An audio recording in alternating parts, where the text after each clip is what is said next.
안녕하세요. 승리한 산 가족 여러분, 오늘은 다니엘서 3장 1절에서 7절 말씀입니다. 다니엘서 10번째 말씀으로 느부갓네살의 교만과 금신상이란 제목의 말씀입니다. 승리한 삶은 말씀 중심 예배 중심의 성경 전문 교사를 양성하기 위해서 만들어진 성경 공부 교재입니다. 2016년 8월 저희들은 다니엘서 1장에서 6장까지의 말씀을 보고 있습니다. 승리한 삶은 발행이신 박유일 목사님의 구속사로 조망한 성경 연속 강해집 다니엘서 1권을 통해서 편집이 되어 있습니다.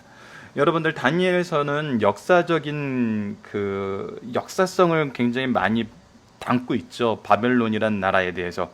그래서 제가 이렇게 동영상으로 만들어서 공유하는 이 부분에서는 성경의 그 구절이 중심이 되어서 여러분들이 조금 이해하기 힘든 부분이나 좀 이렇게 배경 설명이 더 필요한 부분이 있을 수 있어요. 그리고 다른 성경을 통해서 이 성경적인 지식, 특히 조직신학적인 그런 신앙적인 기틀을 세우는데 좀 어려울 수도 있거든요. 그런 분들은 꼭 이 다니엘서 강해집을 참조하여서 여러분들이 동영상을 듣든지 아니면 동영상을 들으면서 보시든지 아니면 다 이 다니엘서를 끝낸 후에 다니엘서에 대해서 좀 더 깊이 있게 묵상하고 싶다 하시는 분들은 이 다니엘서 책을 참조해 주시고, 특히 리더로서 이것을 가르치시는 분들은 꼭 다니엘서 성경 이 강해집을 참조해 주시길 부탁드리겠습니다. 자, 저희들이 항상 성경 연속 강해를 통해서 성경이 우리에게 말하고 있는 바를 이렇게 흐름을 따라서 가는 훈련을 하고 있고, 그것을 좀 더 체계적으로 정리해서 우리가 볼 수 있게 만든 것이 구조입니다. 구조를 통해서 저희들이 어떤 부분을 나누고 있는지는 이미 저희들 주일날 업로드되는 위크스터디에서 여러분들에게 제공해드리고 있습니다. 그래서 주일날 위크스터디 강좌를 좀씩 생각이 안 나실 때마다 다시 한번 참조해서 들어주시고요. 이제 저희들 이번 주 말씀은, 특히 오늘 말씀은 하나님께서 하나님의 이름으로 하나님의 뜻을 하나님의 종을 통해서 선포함을 우리가 이미 2장 내용에서 잘 봤어요. 그래서 상황, 꿈을 주셔서 그 상황을 만드시고 때를 만드시는 하나님, 상황과 때, 그때 다니엘이 하나님과의 관계를 통해서 얻은 능력, 그래서 하나님이 부르셔서 보내는 사람은, 주의 일꾼은 다니엘이죠. 그리고 그가 했던 일, 그것이 중요한 거거든요. 무엇이냐면 왕 앞에 하나님의 뜻을 선포하게 되죠. 이 이후에는 느부갓네살의 반응이에요.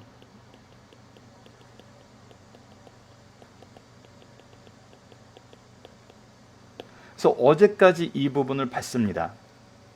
그런데 이렇게 하나님을 찬양했던 느부갓네살, 자기의 모든 것이 하나님의 주권에 의해서 얻어짐을 고백했던 느부갓네살이 3장에서 무엇으로 시작하냐면 느부갓네살의 교만으로 말씀이 시작되고, 그가 하나님이 아닌 금신상을 만들게 됩니다.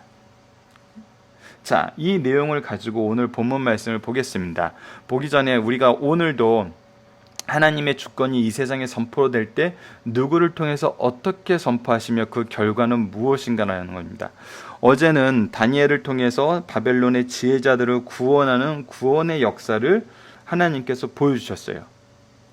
그리하여 다니엘이 이 나라의 가장 큰 어른이 되고 다니엘의 세 친구가 각 지방에서 높은 자리를 차지하게 되죠. 근데 오늘 말씀은 좀 달라요. 오늘 말씀은 세상의 오늘부터 이어지는 3장의 말씀은 이 세상의 본성을 우리에게 보여줍니다. 지금 모든 지혜자, 이 낙성식 때 모여있는 대부분의 사람들은 다니엘과 이 세 친구로 인하여 무엇을 받았어요? 구원함을 받았었어요. 그것을 알아요. 인정해요. 하지만 그래도 그들의 이익이 줄어드는 건 싫은 것 같아요. 그들 마음에 시기가 있고 질투가 있고 누군가를 자기에게 은혜를 베푼 사람을 비난하는 그 마음이 있어요. 참 목사님들이 이 부분에 대해서 참 얘기할 것이 많으시죠. 사랑으로 양육하고 눈물로 기도하고 함께 울고 함께 웃었던 성도들이 어느 날 자기의 이득을 위해서 교회를 떠날 때든지, 교회를 떠나는 건 오히려 좀 소극적인 부분이에요. 오히려 교회에서 악한 자들과 연합하여 목사님을 공격하고 곤란에 처하게 할 때 참 슬프고 어렵거든요. 근데 다니엘의 세 친구도 지금 그러한 과정을 거쳐서 왕에게 고발당하게 되죠. 자, 그리고 이것은 비록 비단 그 고발한 그 사람들에게만 있는 것이 아니라 결정적인 것은 느부갓네살 그 자신에게 있었다는 거예요. 그가 가진 교만이 무엇이었는지, 그리고 이 교만에 맞서서 하나님은 하나님의 주권과 뜻을 어떻게 선포하는지, 오늘 말씀과 다음 주 말씀에서도, 물론 다음 주에는 우리 위크 스터디에서 질문하는 방향이 다르지만 지난주에 이스라엘 역사와 이스라엘과 세상 제국과의 관계를 어제 말씀을 통해서 우리가 다시 한번 확인했던 것처럼 다음 주에도 이 내용을 확인하면서 다음 주 말씀을 또 이어나가도록 하겠습니다. 자, 그럼 오늘 본문을 보도록 하겠습니다. 다니엘서 3장 1절로 7절입니다. 느부갓네살의 교만과 금신상입니다. 자, 느부갓네살 왕이 금으로 신상을 만들었으니, 자, 이 신상을 만들었다는 것은 우선 분명한 것은 뭐냐면 하나님은 아니에요. 하나님이라고 만들어도 문제예요. 여러분들 다 알고 계시죠? 출애굽기에서 이스라엘 사람들이 송아지를 만들고 뭐라 그랬냐면 이것이 우리를 애굽에서 이끌어낸 하나님이라 그랬어요. 하나님이 이것을 진노했어요. 하나님은 인간이 표현할 수 있는 그런 우상으로 만들어지지 않아요. 그거는 사도 바울이 우리 사도행전에서 살펴봤던 것과 동일해요. 그러니까 이것은 우선은 하나님은 아니에요. 하나님의 뜻도 아니에요. 그렇다면 누구의 뜻이에요? 느부갓네살 왕의 뜻이라는 거예요. 그의 뜻으로 무엇으로? 금으로 신상을 만들었어요. 높이가 60규빗이요 넓이는 6규빗이라, 60규빗이면 약 27m 정도 되는 것 같아요. 즉 건물 10층짜리의 건물이죠. 너비는 6규빗이라 그런 거는 2.7, 이거 60분의 10분의 1이니까 2.7 정도 되는 거예요. 그래서 굉장히 이제 길쭉한 모양의 신상이 되는 거죠. 금신상을 만들었어요. 그리고 그것을 바벨론 지방의 두라 평지에 세웠더니, 즉 10층 높이의 신상을 만들어서 아주 평지에서 이것을 세웠어요. 자, 박유일 목사님의 강의 집에는 이 두라 평지에 대한 설명, 그리고 이 신상에 대한 의미들이 여러 가지가 소개되고 있어요. 근데 오늘은 제가 간단하게 이것은 느부갓네살 왕의 뜻이었고, 그가 가지고 있던 재물로, 금으로 건물 10층짜리 금신상을 만드는 거예요. 우리 요즘에 이제 이런 금 장식으로 뭘 만드는 걸 보면은 금을 녹여서 이렇게 씌우기만 하죠. 근데 이때는 그런 기술이 이렇게 정교하게 발달한 것으로 보이진 않아요. 진짜 금으로 만들었던 것으로 보여요. 그래서 그 안에 뼈대만 세우고, 아니면 정말 금 자체의 경도가 얼마나 강한지는 모르지만 정말 이거는 어마어마한, 정말 뭐라고 불러야 되죠? 그 황금의 사원처럼 진짜 이 재물을 아끼지 않는 거거든요. 우상을 섬기는데. 그 우상의 특징이에요. 그리고 인간들이 가지고 있는 종교성이, 이것은 하나님을 알게 하기 위해서 하나님께서 우리에게 주신 거예요. 근데 인간은 타락한 이후에 지속적으로 무엇이지 않으면 이것으로 우상을 만드는 데서, 왜? 하나님을 모르니까 다른 걸 만드는 거예요. 그러니까 하나님의 기준이 싫어서 죄를 짓기 시작했으니까 자기들의 기준을 세우는 거예요.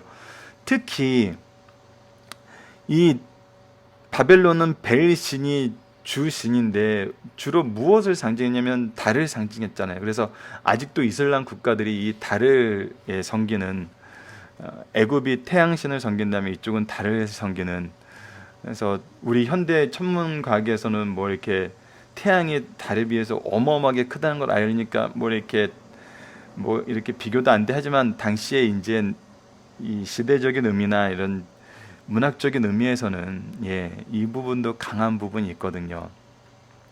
그래서 느부갓네살 왕이 사람을 보내어 총독과 수령과 행정관과 모사와 재무관과, 자 보면은 총독과 수령은 각 지역의 정말 유력자들이에요.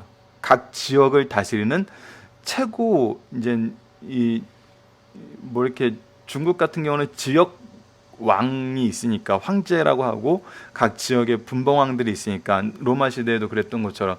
근데 여기서는 이제 왕 아래 총독으로서 그 편제를 해놓은 거죠.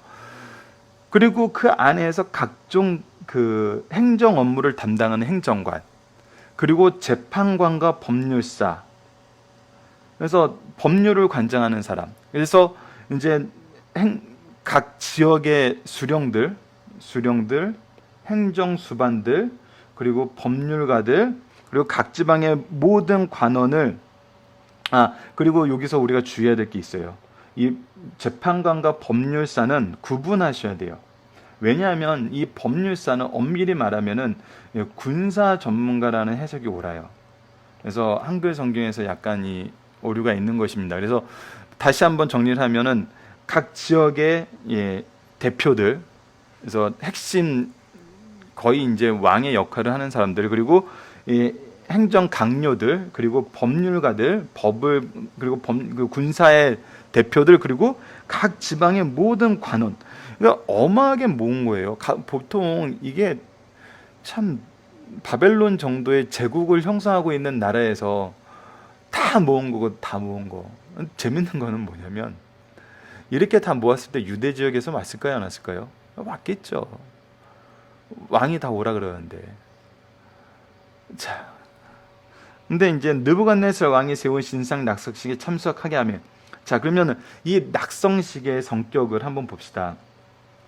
바벨론이 정말 인류 역사상 보기 힘든 진짜 황금과 같은 제국을 형성했어요. 그리고 지금 이 사람들은 누구냐면 이 바벨론의 제국 안에서 정말 조금이라고 특권을 누리고 있는 사람들은 다 온 거예요. 그러니까 어떻게 보면 제국의 위대함과 우리들의 이 권력의 빛남을 찬양하기 위해서 모인 걸 수도 있거든요. 이걸 보면은 저는 가끔 그 부분이 생각이 나요. 이렇게 대통령 취임식이 오히려 더 강하겠죠. 그래서 정말 전 세계에서 유명 인사들이 오고, 뭐 한국에서도 그러는데 미국 대통령 취임식 보면은 그 워싱턴 광장을 가득 메운 그 사람들 앞에서 가장 높은 단상에 올라가서 대통령 선서를 하는 그 모습, 얼마나 그냥 일반적인 성격을 보면은 이것이 정말 뭔가 영광스럽고, 이 자리에 참석했다는 것이 정말 기쁘고, 이 자리에 참석했던 것이 정말 자랑이 될 수 있는 그런 모습일 수 있거든요. 근데 과연 느부갓네살이 지금 했던 이 낙성식이 그런 의미인지 아닌지 한번 보자는 거예요. 이에 총독과 수령과 행정관과 모사, 재무관과 재판가와 법률사, 이제 군사 전문가들과 각 지방 모든 관원진 느부갓네살 왕이 세운 신상의 낙성식에 참여하여, 그래서 불렀더니 참여했어요. 느부갓네살 왕이 세운 신상 앞에 서니라. 느부갓네살 앞에 쓴 것이 아니라 누구 앞에 쓰게 했냐면 느부갓네살 왕이 세운 신상 앞에 쓰게 했어요. 그러면서 선포하는 자가 크게 외쳐 이르되 백성들과 나라들과 각 언어로 말하는 자들아 왕이 너희 무리에게 명하시나니. 그러면서 왕이 명령을 해요. 어떤 명령을 하냐면 너희는 나팔과 피리와 수금과 사명금과 양금과 생황과 및 모든 악기 소리를 들을 때, 이것은 바벨론에만 있던 것이 아니라 바벨론이 점령한 모든 나라에서 그 나라들의 중요한 행사가 있었을 때 연주되던 악기들이에요. 즉 너희들이 무엇인가 과거에 했던 그런 영광스러운 재전, 영광스러운 모습, 너희들의 기쁨이 되었던 모습을 이제 무엇으로 바꿔라? 느부갓네살 왕이 세운 금신상에 절하는 것으로 바꿔라 이거예요. 즉 너희들이 섬겼던 신, 너희들이 의지했던 모든 것, 너희들이 기뻐했던 모든 것이 무엇으로 바뀌어야 된다? 내가 세운 금신상으로 바뀌어야 된다. 즉 내가 정해주는 것으로 바뀌어야 된다. 이 나라는 누구의 나라다? 나의 나라다.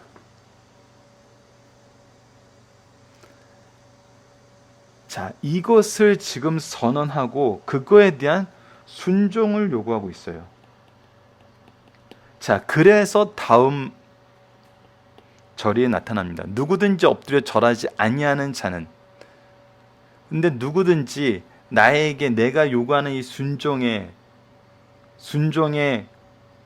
따르지 않는 자는, 거부하는 자는 즉시 맹렬히 타는 풀무불에 던져 넣으리라 하였더라. 예. 지금 이 자리는 축제의 자리가 아니에요. 바벨론의 특징을 보면은 로마랑은 분명히 차이가 있다고 그랬었죠. 로마는 그 시민권을 바탕으로 굉장히 이 하나로 뭉치게 하는데 탁월한 그런 시스템을 가지고 있는 나라였어요. 법률과 시민권과 그 뭐죠? 갑자기 생각이 안 나네요. 노예라고 되나요? 그 기구.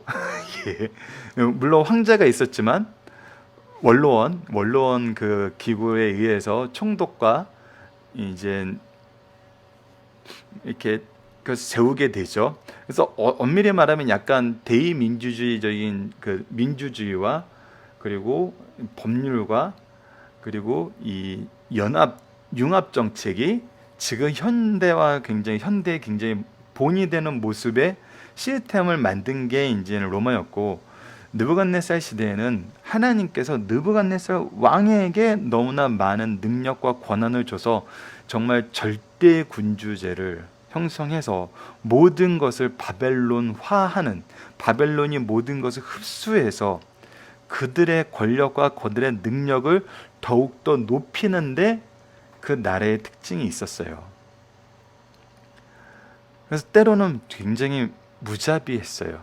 그러한 모습이 지금 오늘 본문에서 나타나고 있는 것입니다. 그래서 이것은 이제 내가 나의 모든 권력에 대해서 너희들에게 선포하고 나에게 순종하는지 아니하는지, 나의 신에게 그리고 결국 무엇이 되는 거예요? 이 신상은 무엇이 되는 거냐면 느부갓네살 자신이 되는 거예요. 자, 이것을 보고 자, 다니엘과 세 친구가 과연 이렇게 얘기할 수 있을까요? 왕이시여, 왕이 우리들을 세우기 전에 하나님한테 고백했던 걸 잊었습니까? 왜 하나님께 고백했던 그 신앙을 잊으시고 그 믿음을 잊으시고 그때 그 간격을 잊으시고 어찌하여 이런 일을 하시나이까? 이렇게 얘기할 수 있었을까요? 예, 그렇게 얘기 못한다는 거예요. 세상은 결국 하나님 앞에, 임재 앞에 순간 무릎을 꿇었더라도 하나님과 동행하지 않으면, 하나님께 자신의 인생을 맡기지 않으면, 하나님의 뜻과 나의 뜻을 일치하지 않으면 다시금 무슨 길로 가요? 교만의 길로 가고 자기를 높이는 길로 가요. 이것이 인생의 특징이에요. 그래서 모든 백성과 나라들과 각 언어로 말하는 자들이 나팔과 피리와 수금과 상현과 양현민 모든 악기수를 듣자 곧 느부갓네살 왕이 세운 금신상에 엎드려 절하니라. 하지만 누구는 안 하죠? 다니엘의 세 친구는 안 합니다. 이 부분에 대해서 왜 다니엘의 이야기가 안 나오냐, 이런 부분에 대해서 얘기가 많이 있는데 그 부분은 조금 이따 중심 사상에서 간단하게 살펴보도록 하고요. 자, 이 내용을 가지고 여러분들 본문 묵상하기를 보도록 하겠습니다. 느부갓네살 왕이 무엇을 만들었으며 그것을 만든 목적은 무엇입니까? 금으로 신상을 만들었고 그 신상을 통해서 절대 순종을 강조하는 거예요. 절하라 하는 것은 나에게 이제 순종하라는 거예요. 이 목적을 위해 왕이 사용하는 방법은 무엇이에요? 공포예요.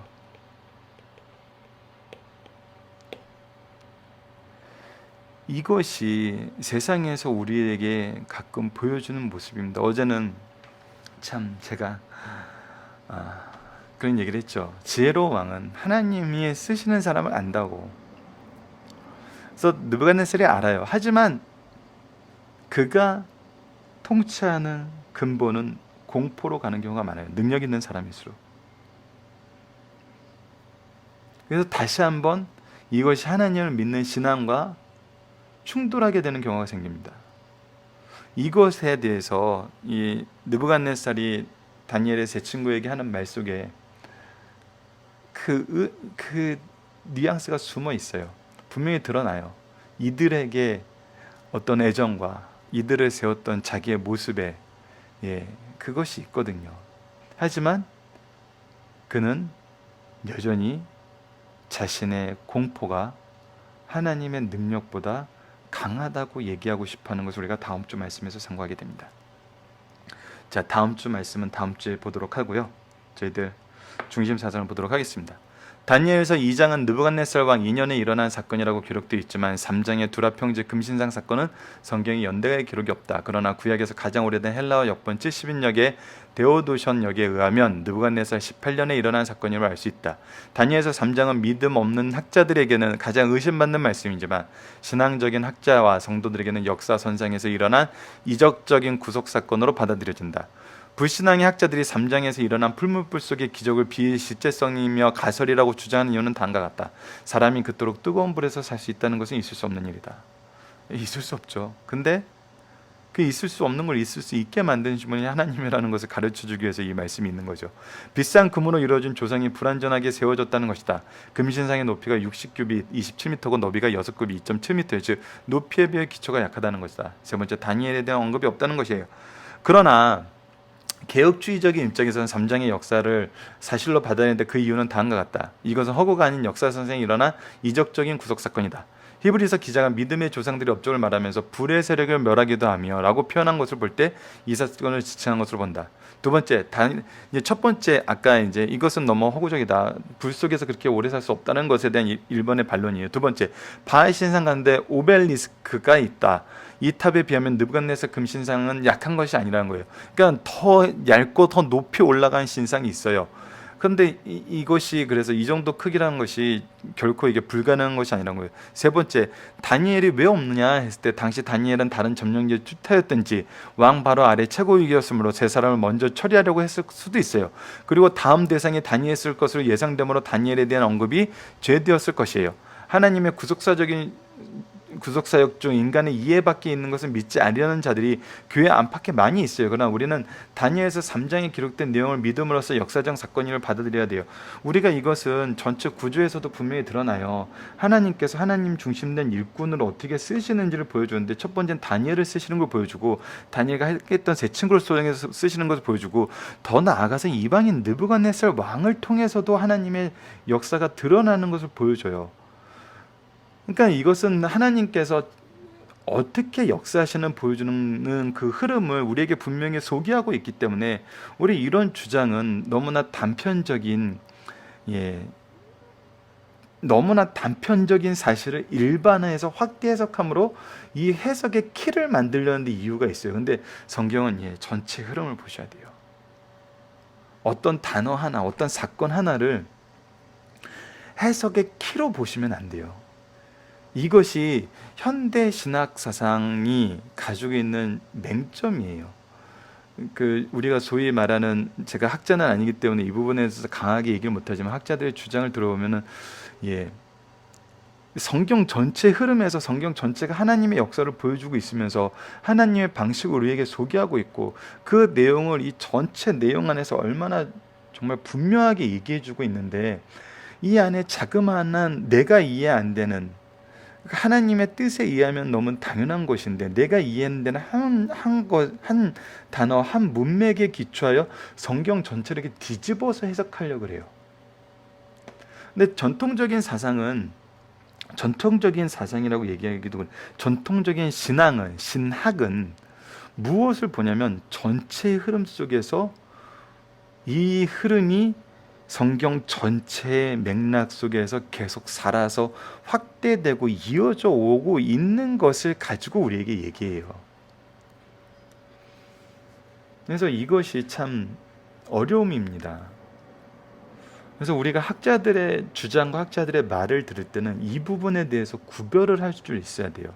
성경 전체에서 얘기하고 있는 것과 이 해석이 일치하면은 그것이 하나님이 우리에게 주시고자 하시는 은혜고, 그 안에 속에서 그 은혜를 더 깊이 하고 넓게 하고 더 풍성하게 하시려는 은혜로 받아들여야 되는데, 이 안에서 보는 것이 아니라 이 단어 하나를 끄집어내서 이 단어 하나를, 이 단어의 조그만 이 렌즈를 통해서, 단어의 조그만 렌즈를 통해서, 그러니까 성경 전체가 설명해주는 이 흐름이 있는데, 이 전체적인 흐름을 보려고 그러지 않고 이 단어 하나를 딱 끄집어내서 이 단어 하나로 모든 것을 보려고 그래요. 그러다 보니까 자꾸 쪼개요. 전체 흐름을 보는 게 아니라 쪼개요. 그래서 이거는 뭐, 이거는 뭐, 이거는 뭐, 이거는 뭐, 이거는 뭐. 그러니까 성경이 막 요 부분은 연결돼서 요거는 이런 내용 같고, 요 부분은 또 이렇게 연결돼서 요 부분 같고, 결국은 성경은 어떻게 된 거야? 짜집기 된 거야. 이게 이제 좀 우리가 주의하고 이해해야 되는 부분이에요. 근데 재밌는 건 뭐냐면요. 제가 신학 공부를 하고 계속 학문의 길을 이제 가고자 하면서 이제 가고 있지만, 재밌는 건 뭐냐면요. 하나님은 오묘하세요. 또 이렇게 사이드로 넘어가서 말이 많아지는데, 오묘하신 게 뭐냐면, 이 사람들이 이 잘못된 방식으로 연구했던 그 연구의 과정에서 나타난 참 재밌는 그 연구의 결과들이 하나님의 전체 뜻을 이해하는데 도움을 주는 방법들이 너무 많아요. 그래서 이 사람의 업적을 이 사람만 못 누리고 우리가 누려요. 엄밀히 말하면 이 구조라는 이 표현 자체도 약간 이 사람들이 만들어낸 그 표현이에요. 근데 보세요. 이 전체적인 내용을 속에서 하나님의 구속 사역을 얼마나 우리에게 잘 보여주는 도구로 쓰이는지 참 알다가도 모를 일이고, 하나님께서 이런 학자들을 돌이키게 하셔서 하나님 말씀으로 받아들이고 배울 때 나타나는 은혜를 정말 이분들도 풍성히 누렸으면 합니다. 자, 이런 배경 속에서 이제 저희 다시 한번 본문으로 돌아가 보도록 하겠습니다. 이런 배경 속에서 다니엘서 3장의 중요 내용은 다음과 같다. 하나님의 능력을 확인하고 찬양한 느부갓네살은 개종하지 않았어요. 그는 다신주의자였기 때문에 그가 섬기는 여러 신 중에 여호와를 더한 것뿐이에요. 그는 하나님께서 보여주신 대로 계속 천하를 지배하다가 점차 하나님을 의식하지 않고 자신의 능력을 자랑하기 위해서 금신상을 만들었어요. 그리고 모든 사람들로 하여금 그 신상에 경배하게 하고, 만약 자신의 명령대로 경배하지 않으면 뜨거운 풀무불에 던져 죽이겠다고 했어요. 이때 하나냐, 미사엘, 아사랴, 사드락, 메삭, 아벳느고가 경배하지 않자 갈대아 사람들이 그들을 참소 고발했어요. 느부갓네살을 딱 보고 야 너희들 일로 와 이렇게 한 게 아니에요. 고발했어요. 이에 느부갓네살은 진노하여 이들을 불러다 위협하고 사형집행을 유예하고 기회를 주면서 신에게 절하라고 했어요. 기회를 더 줬어요. 이거는 이들을 아는 거예요. 이들을 아꼈던 거예요. 하지만 그들은 단호히 배격했어요. 그러자 왕은 그들을 평소보다 더 분노가 찼어요. 자기의 양보와 자기의 배려를 거부하니까 더 분노에 차서 7배나 더 뜨거운 풀무불에 던지게 했어요. 하지만 하나님께서 살리심으로 이들은 승리하시, 이때 느부갓네살은 다시 하나님을 찬양하게 됐다는 것이 제 3장의 내용입니다. 모든 인간은 하나님께 주신 종교성이 있어요. 그래서 하나님을 바로 섬기지 않으면 우상을 섬기게 됩니다. 사람은 본능적으로 절대자가 있어 자기 행복과 운명을 좌우하고 있다는 생각을 가지고 있어요. 이때 그 절대자의 눈에 보이도록 만든 것이 우상이에요. 이 우상 섬기는 게 너무 열정적이고 열심히 해요. 어리석은 자들은 우상이나 두목에게 절대성을 부여하고 신격화시켜요. 또 다른 측면에서 보면 인지가 발달하여 우상을 배격하는 대신 자기가 모든 것을 소유하고자 하는 탐심으로 가득 차 있어요. 지금 느부갓네살이 두 가지를 다 이용하고 있어요. 나에 대한 절대 순종을 신에 대한 절대 순종으로 포장해서 이것을 자기에게 오게 하는 거예요. 자기 명령에 대한 순종으로 가게 하는 거예요. 이는 탐심이 우상이 된다는 거예요. 이건 느부갓네살의 탐심이에요. 교만으로 나타난 탐심이에요. 하나님을 바로 섬기며 우상을 섬기는 어리석은 범죄에 이르지 않는다는 것을 가르치고 있어요. 하나님께서 주신 것으로 하나님을 섬기고 이웃에게 봉사하지 않으면 우상 숭배자가 되고 우상 숭배를 강요하게 돼요. 느부갓네살의 예를 보자는 거예요. 하나님을 알고도 섬기지 않으면 우상 숭배로 되돌아갈 수밖에 없어요. 더 나아가 자기를 신격화하려고 하고, 그러나 그 결과는 하나님의 심판뿐이에요. 느부갓네살이 이렇게 얘기해요. 내 손에서 너희들을 구원해 줄 신이 어디 있니? 그러네. 구원하잖아요. 3장 세 번째예요. 3장이 아니라 느부갓네살이 하나님을 섬김을 거부하고 타인에게 다른 신을 섬기게 강요한 것은 월권이요 권리의 남용이라는 거예요. 세상 어느 누구도 신앙의 자유를 침해할 수 없어요. 특히 하나님 섬기는 일을 거부하거나 믿지 못하게 하면 이에 대한 반드시 심판이 있습니다. 살펴보기 내용이 굉장히 많습니다. 여러분 살펴보기 정답을 통해서 한번 살펴보시고요. 적용하기입니다. 세상의 강압과 폭압이 우리에게 우상 숭배와 같은 상용을 강요하는 상황에 대해서 미리 대비하고 준비할 것은 무엇일까요? 예. 여러분 이것은 지금 현대사에 너무 많습니다. 하나님 섬기는 것보다 학원 다니는 게 더 중요한 세대예요. 우리 사랑의 교제 나누는 것보다 내가 잘 되는 게 더 중요한 세대예요. 하나님께 기도하는 것보다 다른 사람과 교제의 관계를 확대하는 게 더 중요한 사회예요. 이 사회는 우상 숭배를 강압하고 폭압하고 있는 사회예요. 이것은 우리가 부인해서는 안 되고 외면해서는 안 돼요. 이 상황을 부인하고 외면한다는 것은 우리가 이미 그 안에서 사는 게 편하다는 것을 반증할 수도 있어요. 그래서 이 개념은 굉장히 중요합니다. 그러면 이것에 대해서 미리 대비하고 준비하는 것은 다니엘서 1, 2장에 나타난 것과 마찬가지예요. 뜻을 정하여 기도하고 합심하여 이 모임을 이루어 나가는 거예요. 즉 교회와 가정이 말씀 중심으로, 기도 중심으로, 찬양 중심으로, 즉 예배 중심으로